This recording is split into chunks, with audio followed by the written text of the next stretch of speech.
స్వాగతం పలకాల్సిందిగా మీకు అందరికీ విజ్ఞప్తి చేస్తున్నా.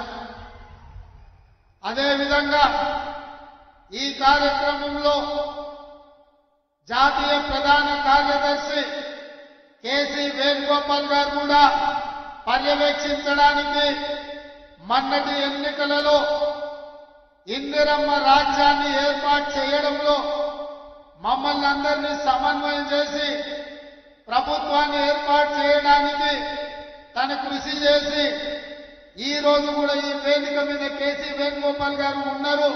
వారికి కూడా మీ అందరి తరఫున నేను స్వాగతం పలుకుతున్నాను.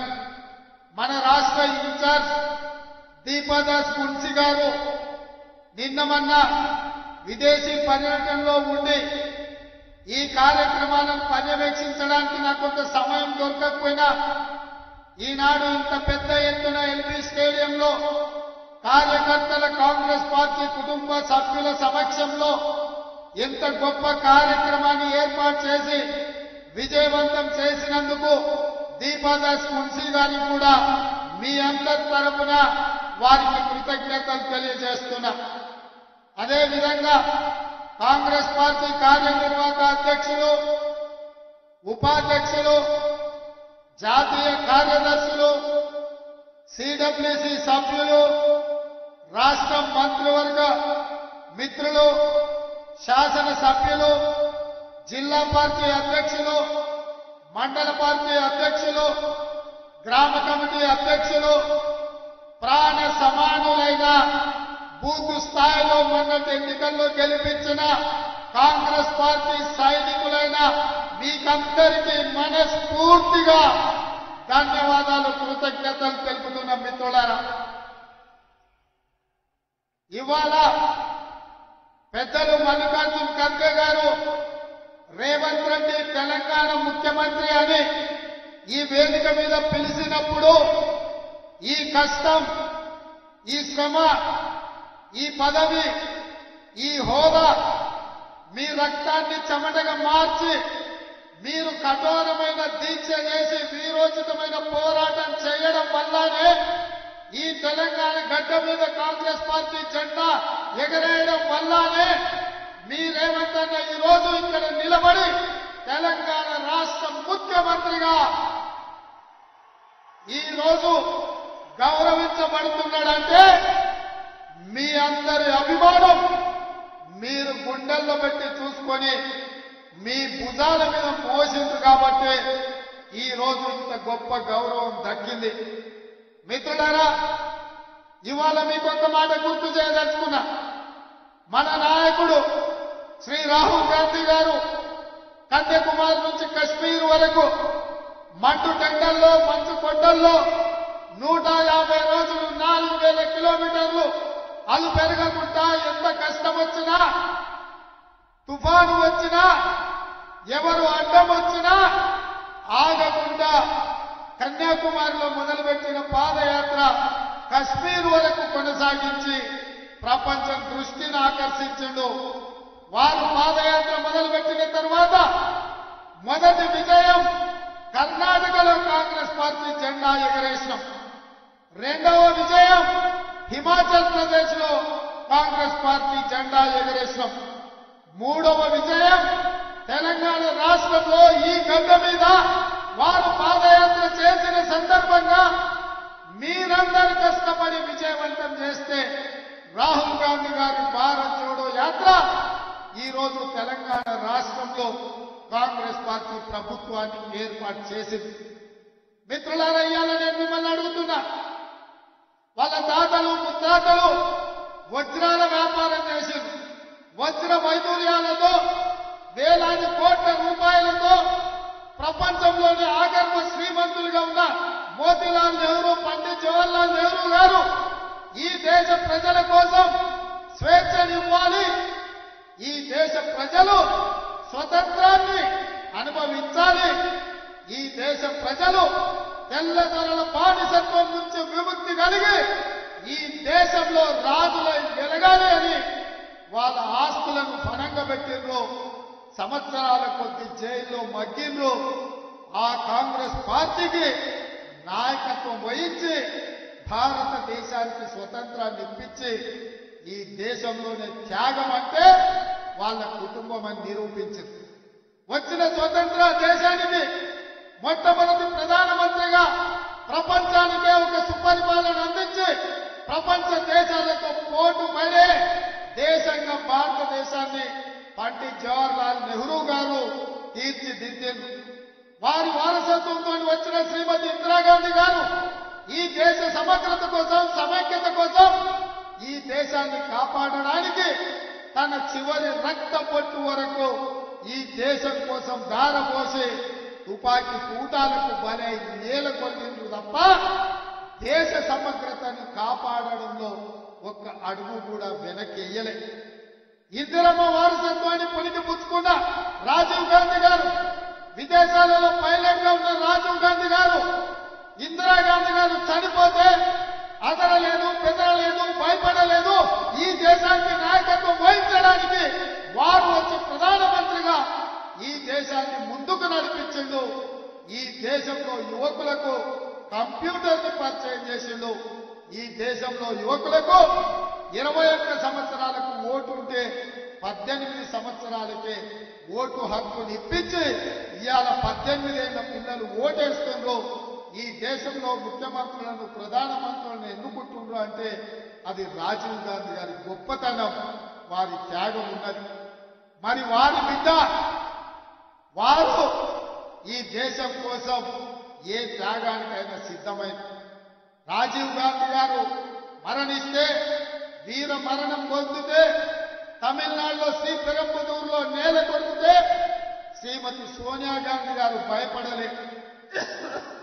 ఇద్దరి పిల్లల్ని సంకలో పెట్టుకొని 100 కోట్లు ఆనాడు ఉన్న జనాభాను ఈ దేశం అనాథ కాకూడదు, ఈ దేశం బలమైన నాయకత్వం ఉండాలి, నా దుఃఖం దిగమిండుకుంటాను, ఈ దేశ ప్రజల కోసం త్యాగం చేస్తానని శ్రీమతి సోనియా గాంధీ గారు ముందుకొచ్చి కాంగ్రెస్ పార్టీకి ఈ దేశానికి నాయకత్వం వహించి తిరిగి మళ్ళీ కాంగ్రెస్ పార్టీ అధికారంలోకి తీసుకొచ్చింది. ఆ విధంగా సంక్షోభంలో ఉన్న ఈ దేశానికి బలమైన నాయకత్వాన్ని అందించి ప్రధానమంత్రి, రాష్ట్రపతి పదవులను త్యాగం చేసి ఈ దేశాన్ని మళ్ళీ శత్రు దుర్భేద్యమైన దేశంగా శ్రీమతి సోనియా గాంధీ గారు తీర్చిదిద్దారు. వారి స్ఫూర్తితోనే 2004లో రాహుల్ గాంధీ గారు ఎంపీ అయ్యింది. నేను అడుగుతున్న మిత్రులారా, చాలా మంది మొదటిసారి ఎమ్మెల్యేలు అయిన వెంబడే 6 నెలలు తిరగకుందే నన్ను ఎవరు మంత్రి చేస్తలేరు, నన్ను ఎందుకు ముఖ్యమంత్రి చేస్తలేరు అని అడిగే రోజులు. కానీ 2004లో 2009లో 10 సంవత్సరాలు కాంగ్రెస్ పార్టీ అధికారంలో ఉంటే రాహుల్ గాంధీ గారు మంత్రి గాని, ప్రధానమంత్రి గాని, రాష్ట్రపతి పదవి గాని అడగలేదు. పదవులు త్యాగం చేసి ప్రజలలో ఉండి ప్రజల తరఫున కొట్లాడి మేధావి అయిన మన్మోహన్ సింగ్ను ప్రధానమంత్రిని చేసిండ్రు, ప్రణబ్ ముఖర్జీని రాష్ట్రపతిని చేసిండ్రు. త్యాగం అంటే రాహుల్ గాంధీది, త్యాగం అంటే సోనియా గాంధీది, మరణం అంటే, వీర మరణం అంటే రాజీవ్ గాంధీది. ఈ దేశం కోసం ప్రాణాలు ఇవ్వడం అంటే, రక్తం దారమేయడం అంటే అది ఇందిరమ్మ త్యాగం. త్యాగం అంటే మేము, త్యాగం అంటే మా నాయకులు. ఈ దేశం కోసం ప్రాణాలు అర్పించిన పార్టీ కాంగ్రెస్ పార్టీ. ఈ దేశానికి స్వతంత్రం ఇచ్చిన పార్టీ కాంగ్రెస్ పార్టీ. 4 కోట్ల తెలంగాణ ప్రజలకు తెలంగాణ ఇచ్చిన పార్టీ కాంగ్రెస్ పార్టీ. నేను అడుగుతున్న మిత్రులారా, ఇవాళ భారతీయ జనతా పార్టీ నాయకులు మాట్లాడుతున్నారు, అఖండ భారత్ అంటున్నారు. అఖండ భారత్ కోసం, 100 కోట్ల ప్రజల కోసం, స్వతంత్రం కోసం ప్రాణాలు ఇచ్చినప్పుడు మీరెక్కడున్న నరేంద్ర మోడీ మీరు కాదు కదా, కనీసం మీ పెంపుడు కుక్కైనా ఈ దేశం కోసం త్యాగం చేసిందా అని నేను అడుగుతున్నా. ఈ దేశ స్వతంత్రం కోసం కొట్లాడింది కాంగ్రెస్, ఈ దేశానికి స్వతంత్రం తెచ్చింది కాంగ్రెస్, ఈ దేశం కోసం ప్రాణాలు ఇచ్చింది గాంధీ కుటుంబం. నేను అడుగుతున్న బీజేపీ నాయకులను, కాంగ్రెస్ దేశ స్వతంత్రం కోసం కొట్లాడిన రోజు మీరే పొయ్యిలో పడుకున్నారని నేను అడుగుతున్నా. ఇవాళ ఈ దేశ సమగ్రతను కాపాడడం కోసం ముస్కర్ల తుపాకీ కూటాలకు బలైపోయి మానవ బాంబుల పేరులో వీరు మరణం పొందినప్పుడు మీరంతా ఎక్కడున్నారు? మీ నాయకులు ఎవరైనా ఈ దేశం కోసం ప్రాణాలు ఇచ్చిందా అని బీజేపీ నాయకులను నేను అడుగుతున్నా. అట్లాంటి బీజేపీ ఇవాళ గాంధీ కుటుంబం మీద ఆరోపణలు చేస్తున్నారు. సోనియా గాంధీ గారికి, రాహుల్ గాంధీ గారికి ఈడీ నోటీసులు, ఇన్కమ్ ట్యాక్స్ నోటీసులు, సిబిఐ కేసులు పెడుతున్నారు. నేను అడుగుతున్నా సోదరులారా, ఈ దేశంలో 3 తరాలు ప్రధానమంత్రిగా చేసిన జవహర్లాల్ నెహ్రూ, ఇందిరాగాంధీ, రాజీవ్ గాంధీ ఈ దేశ ప్రధానమంత్రులుగా చేస్తే ఇవాళ ఉండడానికి సొంత ఇల్లు లేని కుటుంబం ఏదైతే ఉందో అది గాంధీ కుటుంబం. వాళ్ళగా అవినీతి మరకలు అంటించే ప్రయత్నం అని నేను అడుగుతున్నా. ఉండడానికి ఇల్లు లేని వాళ్లకు సొమ్ము సంపాదించుకోవాలన్న ఆలోచన ఎందుకుంటది?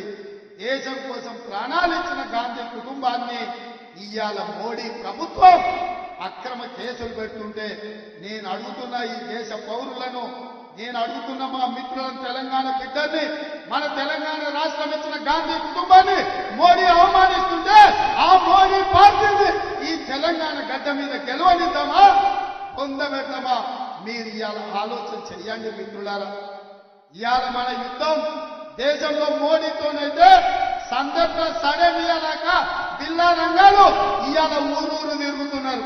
10 ఏళ్ళు మేము అధికారంలో ఉన్నాం, మిమ్మల్ని దోచుకున్నాం, మిమ్మల్ని అవమానించడం, మమ్మల్ని మన్నించండి అని నేను చెప్పదలుచుకున్నా. 100 ఎలుకలు తిన్న పిల్లంట తీర్థయాత్రలు పోయిందంట, అయ్యా నా తప్పైంది మన్నించండి అని. ఇవాళ బిల్లా రంగాలు చార్లే శోభరాజు ఇంట్లో వండుకుంటే ఉత్తగా వండుకోలే బీఆర్ఎస్. మొన్న జరిగిన ఎన్నికలన్నా బోర్లు మొక్కలేసి బొక్కలు మీరు ఇరగొడితే బీఆర్ఎస్ వాళ్ళు పోయి బోర్లో వండుకున్నారు. ఇవాళ ఓడిపోయి సిగ్గు లేకుండా మళ్లీ వీధుల్లోకి వచ్చి కాంగ్రెస్ పార్టీ ఇచ్చిన హామీలు అమలు చేయలేదని అంటూ నేను అడుగుతున్నా. మనం వచ్చి సరిగ్గా 50 రోజులు కాలేదు. ఎన్నికలకు వెళ్ళినప్పుడు ఏం చెప్పినాం మిత్రమా? నేను ఎన్నికల ప్రచారంలో ప్రతి సభలో చెప్పినా ఖచ్చితంగా డిసెంబర్ 9, 2023 నాడు ఇందిరమ్మ రాజ్యం ఏర్పడుతుంది, ఎల్బీ స్టేడియంలో ప్రమాణ స్వీకారం చేస్తాం, సోనియమ్మ వస్తుందని, సోనియమ్మ సమక్షంలో ఇక్కడనే ప్రభుత్వాన్ని ఏర్పాటు చేస్తామని చెప్పిన మాట నిలబెట్టుకున్నామా మనం? మీ అందరి సహకారంతోనే కదా ఇదే ఎల్బీ స్టేడియంలో సోనియమ్మ సమక్షంలో మన ప్రభుత్వం ఏర్పడ్డది. ప్రభుత్వం ఏర్పడ్డాక 100 రోజుల్లో మన హామీలు అమలు చేస్తామన్నాం. ఇవాళకి 50 రోజులు కూడా కాలేదు, అప్పుడే బిల్లా రంగాలు ఇద్దరు బయలుదేరి. రేవంత్ రెడ్డి ప్రభుత్వం అబద్ధాలు చెప్పింది, రేవంత్ రెడ్డి ప్రభుత్వం ఇచ్చిన హామీలు అమలు చేయలేదు. ఇంతకుముందే మా మిత్రుడు పొన్నం ప్రభాకర్ గారు చెప్తున్నారు, మనం బస్సు ఉచితంగా ఏదైతే ఆడబిడ్డలకు ప్రయాణం మొదలు పెట్టినామో 10.5 కోట్ల మంది ఆడబిడ్డలు ఇప్పటి వరకు బస్సులో ఉచితంగా ప్రయాణం చేసిందని చెప్పిండ్రు. మీరందరూ ఆడబిడ్డలకు తెలంగాణ నలుమూలల ఉచిత బస్సు ప్రయాణ సౌకర్యాన్ని ఏర్పాటు చేసినందుకు సోనియమ్మకు కృతజ్ఞత చెప్పుకోవాల్సిన అవసరం ఉంది. ఇవాళ రాజీవ్ ఆరోగ్యశ్రీ పథకాన్ని 10 లక్షలకు పెంచి అమలు చేస్తున్నాం. ఫిబ్రవరి మొదటి వారంలో మీ అందరి అభిమానంతో ఇంకో 2 పథకాలను అమలు చేయడానికి మీ ప్రభుత్వం, ప్రజా ప్రభుత్వం సిద్ధంగా ఉన్నది. దద్దమ్మలారా, మీరా మమ్మల్ని అడిగేది 3650 రోజులు ఈ తెలంగాణ ఏలిన మీరు దళితులకు 3 ఎకరాల భూమి ఇయ్యలే, పేదలకు డబుల్ బెడ్రూమ్ ఇల్లు ఇయ్యలే, ఇంటికో ఉద్యోగం ఇయ్యలే, మైనారిటీలకు 12% రిజర్వేషన్ ఇయ్యలే, గిరిజనులకు 12% రిజర్వేషన్ ఇయ్యలే. ఏమి ఇయ్యని సన్నాసులు ఇవాళ మమ్మల్ని ఏమి ఇయ్యట్లేదని మీరు అడుగుతారా? మీకేమరుగుతుందని నేను అడుగుతున్న బిల్లా రంగాలు. ఇవాళ రాష్ట్రాన్ని దివాలా తీపించిండ్రు, 7 లక్షల కోట్ల అప్పు చేసిండ్రు. ఈ రాష్ట్రాన్ని కుక్కని చెప్పిన ఇస్తరాకులాగా చేసి ఈ రోజు ప్రభుత్వ ఉద్యోగస్తులకు జీత భత్యాలు ఇవ్వలేని పరిస్థితి ఉంది. మా బట్టన్న రోజు పొద్దున్నే లేచి గల్లపెట్టడి చూస్తే దాంట్లో ఏంది లేదు, మొత్తం గుల్లై ఉంది. ఉద్యోగస్తులకు జీతాలు ఇవ్వాలి ఎంత బట్టన్న అంటే ఆయన అక్కడిక్కడ చూస్తున్న రోజు రూపాయి జమేసి వాళ్ళకి జీతాలు ఇచ్చే పరిస్థితి. అయినా పెన్షన్ ఆపలే, జీతాలు ఆపలే, లేకపోతే పేదలకు జరిగే సంక్షేమ పథకం ఆపలే, రైతు బంధు పథకం ఆపలే. ప్రతి సన్నాసోడు ఇంకా రైతు బంధు వేస్తలేడు అని అంటున్నాడు. పోయిన సంవత్సరం మార్చి 31 వరకు కూడా ఆ సన్నాసుడు రైతు బంధు వేయలే.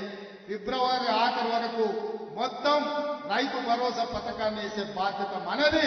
మీ అభిమానంతో ఫిబ్రవరి నెలాఖరు వరకు ఈ తెలంగాణ రాష్ట్రంలో ఉన్న 63 లక్షల రైతు కుటుంబాలకు మీ ద్వారా మాట ఇస్తున్నా.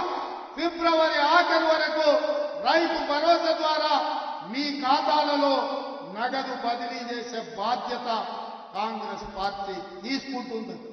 నేను ఇదే చెప్పదలుచుకున్నా.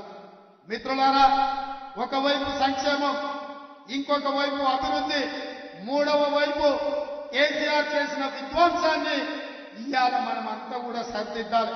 అక్కడక్కడ రేవంత్ రెడ్డి మేస్త్రి అంటారు. అవును బిడ్డ, నేను మేస్త్రిని. మీరు విధ్వంసం చేసిన తెలంగాణను పునర్నిర్మించే మేస్త్రిని. మీరు నిరుద్యోగ యువకుల జీవితాలతో చెలగాటమాడిండ్రు కదా, అందుకే 30 లక్షల మంది తెలంగాణ నిరుద్యోగ యువకుల భవిష్యత్తును తీర్చిదిద్దే మేస్త్రిని తెలంగాణ పబ్లిక్ సర్వీస్ కమిషన్ కి ఇవాళ చైర్మన్లను, సభ్యులను గవర్నర్ గారు అనుమతించారు. ఇవాళ నుంచి వాళ్ళ జీవితాలను పునర్నిర్మించే మేస్త్రిని. ఇదే కాదు బిడ్డ, కాసుకో, మిమ్మల్ని 100 మీటర్ల గోతి నుంచి పాతి పెట్టి మీకు గోరీ కట్టే మేస్త్రిని, మిమ్మల్ని గోరీ కట్టే మేస్త్రిని నేనే బిడ్డ. ఈ నెల చివరికి ఇంద్రవెల్లిలో, ఆదిలాబాద్ జిల్లాలో వస్తున్న కాసుకోండి బిడ్డలారా, మీకు గోరీ కట్టం. మా వెడమ బొత్తు ఖానాపూర్ ఎమ్మెల్యే ఇందిరమ్మ ఇల్లు ఎక్కడున్నాడు? ఎడమ బొత్తు మన ఖానాపూర్ ఎమ్మెల్యే. ఇతను ఆనాడు ఇందిరమ్మ ఇల్లు ఇచ్చిన ఏకైక రూమ్ లో ఉండే ఒక ఆదివాసీ బిడ్డ. ఇందిరమ్మ ఇల్లు తప్ప ఎడమ బొత్తు దగ్గర ఏమీ లేదు. కానీ మీ అభిమానం, మల్లికార్జున ఖర్గే గారి ఆశీర్వాదం, కాంగ్రెస్ పార్టీ దీపము ఉంటే గుండెల నిండా గాలి పీల్చుకొని సోనియమ్మ బొమ్మను గుండెల్లో పెట్టుకొని పోతే అక్కడి బిడ్డలు ఆశీర్వదించారు. ఇవాళ ఎమ్మెల్యే అయ్యిండు. కాంగ్రెస్ పార్టీ ఇందిరమ్మ ఇంట్లుండే బిడ్డను కూడా ఇవాళ ఎమ్మెల్యే చేసింది. నేను అడుగుతున్న సన్నాసి సోయిలేని కేసీఆర్, ఎవరినిరా నువ్వు రాజ్యసభ చేసింది? పార్థసారథి రెడ్డి కరోనా సమయంలో 1000 కోట్లు దోసుకున్నాం, రాజ్యసభ చేసినావు. రవిచంద్రాన్ని ఇంకొక ఆయన చేసినావు, గ్రానైట్ వ్యాపారం. దామోదర్ రావు అని ఇంకో ఉన్నావు, రాజ్యసభ చేసినావు. తెలంగాణ రాష్ట్రాన్ని దోసుకున్నాను. ఒక్కనన్నా ఇట్లాంటి ఎమ్మెల్యే చేసినావు అని నేను అడుగుతున్నా. ఇవాళ 64 మందిలో ఇట్లాంటి వాళ్ళు 20 మంది ఉన్నారు. పేదోళ్ళ బిడ్డలు, దళితుల బిడ్డలు, గిరిజనుల బిడ్డలు, ఆదివాసీల బిడ్డలు, బలహీన వర్గాల బిడ్డలు ఇవాళ ఇందిరమ్మ రాజ్యాన్ని నమ్ముకుంటే మందుల సామేలు ఉన్నాడేమో వేదిక మీద. ఒకవేళ ఉంటే తుంగతుర్తిని మన నల్గొండ జిల్లాలో జేబులో 50,000 రూపాయలు లేవు మందుల సామేలు. తెలంగాణ ఉద్యమంలో ఉన్నాడు ఒక మాదిగ బిడ్డ. 50,000 రూపాయలు జేబులో లేకపోయినా ఇందిరమ్మ రాజ్యంలో మల్లికార్జున ఖర్గే గారు బీఫామ్ ఇస్తే 60,000 ఎంతని మెజార్టీ? 50,000 రూపాయలు లేకపోయినా 52,000 మెజార్టీతోనే ఎమ్మెల్యే. ఎవరి బిడ్డయా? పేదోళ్ళ బిడ్డ, మాదిగోళ్ళ బిడ్డ, చెప్పులు కుట్టుకున్న బిడ్డ. ఇవాళ కాంగ్రెస్ పార్టీ 50,000 రూపాయలు లేకపోయినా 52,000 మెజార్టీతో ఎమ్మెల్యే అయింది. వీళ్ళందరూ ఏమన్నా భూస్వాములా? వీళ్ళందరూ ఏమన్నా దోపిడీదారులా? వీళ్ళందరికీ ఏమన్నా నీలాక దొరలా, దోసుకున్నోళ్ళా? పేదోళ్ళ బిడ్డలు ఇందిరమ్మ రాజ్యంలో మీ కష్టం ఉంటే, మీ శ్రమ ఉంటే ఇవాళ వీళ్ళందరూ ఎమ్మెల్యేలు అయినారు, మీ ఆశీర్వాదం ఉంటే. మరి మిత్రులారా, నేను అడుగుతున్నా, ఇంత కష్టం చేసి ఇట్లాంటి పేదోళ్ళని మీరు ఎమ్మెల్యేలు చేశారు. మరి నేను అడుగుతున్నా, నల్లమల్ల అడవులల్లా మారుమూల గ్రామంలో ఉండే ఒక రైతు బిడ్డను మల్లికార్జున ఖర్గే గారు, సోనియమ్మ ఆశీర్వదించే రైతు కుటుంబంలో వచ్చిన నేను ఒక సామాన్యమైన కుటుంబం. మా కుటుంబంలో ఎవరు ఎమ్మెల్యేలు, ఎంపీలు, మంత్రులు లేరు. కానీ 16 సంవత్సరాలలో తెలంగాణ రాష్ట్రానికి ముఖ్యమంత్రి అయినా. ఇది కాంగ్రెస్ పార్టీ దయ.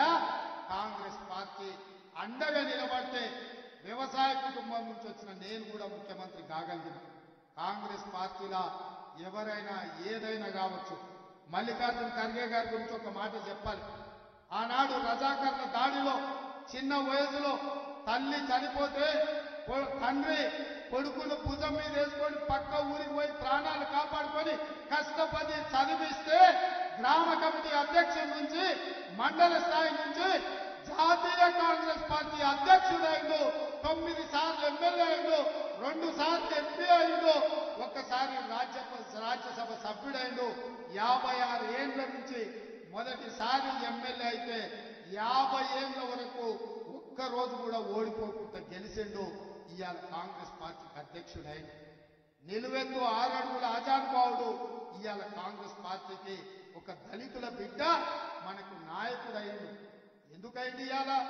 కాంగ్రెస్ పార్టీ వల్ల అయిందో, ఇందిరమ్మ దయ వల్ల అయిందో, సోనియమ్మ మద్దతు వల్ల అయిందో. ఇది కాంగ్రెస్ పార్టీ అంటే. కానీ ఆ కేసీఆర్ పక్కన చూడుంది, ఆ పక్కోడు ఈ పక్కోడు, జేబులు కొట్టేటోడు, చైన్లు ఎత్తుకపోయేటోడు, భూములు దొంగతనం చేసేటోడు, sand land wine mine mafia వాళ్ళు వాళ్ళ పక్కనుండ్రు, దళితులు గిరిజనులు పేదోళ్ళు మన పక్కనుండ్రు. ఎన్ఎస్యుఐ అధ్యక్షుడు వెంకట్ ఎమ్మెల్సీ, మాజీ ఎన్ఎస్యుఐ అధ్యక్షుడు మహేష్ గౌడ్ ఎమ్మెల్సీ, అంతకంటే ముందు మాజీ ఎన్ఎస్యుఐ అధ్యక్షుడు పొన్నం ప్రభాకర్ ఇవాళ ఎమ్మెల్యే అయి మంత్రి అయిండు, ఎంపీ ఫోరంల కన్వీనర్ అయిండు. మన విద్యార్థి నాయకులు ఇంతమంది ఇవాళ ఇన్ని హోదాలు వచ్చినాయి. ఎందుకు వచ్చినాయంటే కష్టపడితే వచ్చినాయి, కాంగ్రెస్ పార్టీ జెండా మోస్తూ వచ్చినాయి, మీరందరూ అభిమానించి ఆదరిస్తే వచ్చినాయి. అందుకే మిత్రులారా, ఇవన్నీ నేను ఎందుకు గుర్తు చేస్తున్నా అంటే రాబోయే పార్లమెంట్ ఎన్నికలు అత్యంత కీలకం. దేశం కోసం ప్రాణాలు ఇచ్చి ఈ దేశం కోసం పదవులు త్యాగం చేసిన మన మణిపూర్లో ఈ భారత్ జోడో న్యాయ యాత్ర మొదలుపెట్టిండు. మణిపూర్ నుంచి మహారాష్ట్ర వరకు వారు పాదయాత్ర చేస్తుంటే ఓర్వలేని ప్రభుత్వం అస్సాంలో వారికి అడ్డంకులు కల్పిస్తుండ్రు. ఇవాళ మోడీకైనా కేడీకైనా గుణపాఠం చెప్పాలి. రాహుల్ గాంధీ గారిని ఈ దేశానికి ప్రధానమంత్రిని చెయ్యాలి. చెయ్యడానికి మీరు సిద్ధమా? రాహుల్ గాంధీ గారిని ప్రధానమంత్రి చేయడానికి మీరు సిద్ధమా? మీరు సిద్ధమైతే మనం తినే తిండిలో, మనం పీల్చే గాలిలో, మనం వేసే అడుగులో పట్టుదల ఉండాలి, పౌరుషం ఉండాలి, పోరాటం ఉండాలి. రాబోయే ఎన్నికలలో 3 రంగుల జెండాను ఎగరేయాలి. ఈ పోరాటంతో మొన్న గోల్కొండ కిలా మీద 3 రంగుల జెండా ఎగరేసినాం. ఇవాళ నుంచి రాబోయే పార్లమెంట్ ఎన్నికల వరకు మనం కష్టపడాలి. తెలంగాణ రాష్ట్రంలో 17 పార్లమెంట్ ఉంటే కనీసం 14 సీట్లైనా ఈ తెలంగాణ రాష్ట్రం నుంచి గెలిపించాలి. అప్పుడే ఢిల్లీలో ఎర్రకోట మీద 3 జెండా ఎగరేస్తాం. దానికి మనమందరం కష్టపడాలి. మనం కష్టపడాలి అంటే మనమందరం కలిసి పని చేయాలి. ఇంతకుముందు కేసీ వేణుగోపాల్ గారు అంటున్నారు, ప్రభుత్వం వచ్చినాక కార్యకర్తలు ఎందుకో చల్లగున్నారా, ఇంట్లో వండుకుంటూరు, ఏంది నీ సంగతి అంటే నిన్నమననే కదా గెలిచారు, ఉత్సాహం కొంచెం దుక్కులాడి అలసిపోయి ఉన్నట్టున్నారు. అంటే అదేం కుదరదు, నువ్వు వెళ్లాల్సిందే. ముఖ్యమంత్రిగా ఒక రోజు రాష్ట్రాన్ని నడుపు, పిసిసి అధ్యక్షుడిగా ఇంకొక రోజు గ్రామాలు తిరగని వారు నాకు ఆదేశాలు ఇచ్చింది. వారి ఆదేశమే శిరోధార్యం. వారి ఆదేశాలను తీసుకొని బయలుదేరుతున్న ప్రతి వారంలో రోజు రోజు మీ జిల్లా పర్యటనలు వస్తా, 17 పార్లమెంట్లలో సమావేశాలు పెడతా, వారంలో 3 రోజులు మళ్ళీ మీ రేవంత్ అన్నగా మీ మధ్యకు వస్తా, మీతో ఉంటా, మీతో కలిసి నిలబడతా, మీతో కలిసి కొట్లాడతా. జిల్లా రంగాలను తెలంగాణ సరిహద్దులు దాటే వరకు తరిమి కొట్టడానికి నేను వస్తా. మొన్నటి ఎన్నికల్లో ఓడించినాం. ఈ ఎన్నికల్లో తెలంగాణ సరిహద్దులు దాటే వరకు తరుముతాం. ఈ కార్యక్రమాన్ని వచ్చే వారం నుంచి ఇంద్రవల్లిలో మొదలుపెట్టి వేదిక మీద ఉన్న నాయకులందరికీ ఆదేశాలు ఇస్తున్నా. కిందున్న కార్యకర్తలందరికీ సవినయంగా విజ్ఞప్తి చేస్తున్నా. మన పోరాటంలో ఇప్పుడు ఇంటర్వెల్ మాత్రమే, అసలు సినిమా ముందుంది. ఇంటర్వెల్ అయిపోయింది. ఇంద్రవల్లి నుంచి ఇంటర్వెల్ తర్వాత మళ్ళీ కథ మొదలవుతుంది. ఎవరేందో తేలుద్దాం. బిల్లా రంగాలు చాలా మాట్లాడుతుండ్రు. చార్లెస్ శోభరాజు మాత్రం దుప్పటి కప్పుకొని బోర్ల బొక్కల వండిడు. అందుకే నేను అంటున్నా, బిల్లా రంగాలు కాదు, చార్లెస్ శోభారాజును రమ్మని అంటున్నా. మొన్న అంటుండు ఒక ఆయన, మా పులి బయటకు వస్తుందని. బిడ్డ, మా పులులు బోన్ పట్టుకొని సిద్ధంగా ఉన్నారు. బోన్లు వేసి బోన్లో పెట్టి బొంద పెడతాం. బోను సిద్ధం, రమ్మను మీ పులిని ఏడుందో నేను చెప్పదలుచుకున్నా. అందుకే ఇంతకాలం ముఖ్యమంత్రి ఉన్నా కాబట్టి మాట్లాడితే బాగుండదు, పరిపాలన మీద దృష్టి పెడతామనుకున్నా. కానీ మాట్లాడకపోతే పని నడిచేటట్టు లేదు. ఏది పడితే అది అబద్ధాలు చెప్తారు. అభ్యర్థులను మానిస్తే మేము ప్రభుత్వం వచ్చేదని మేము అదే చెప్తున్నాం రా నాయన. మీ కుటుంబాన్ని మారిస్తే తప్ప తెలంగాణకు మేలు జరగదని. మార్చాల్సింది మిమ్మల్ని. సిద్దిపేట మారవాలి, సిరిసిల్లలో మారవాలి, గజ్వెల్లో మారవాలి. కామారెడ్డిలో పొడుస్తా పీక్తా అన్నాడు. నేను వస్తున్న బిడ్డ నిన్ను ఓడగొట్టాను. కామారెడ్డిలో పోయి కేసీఆర్ ఓడి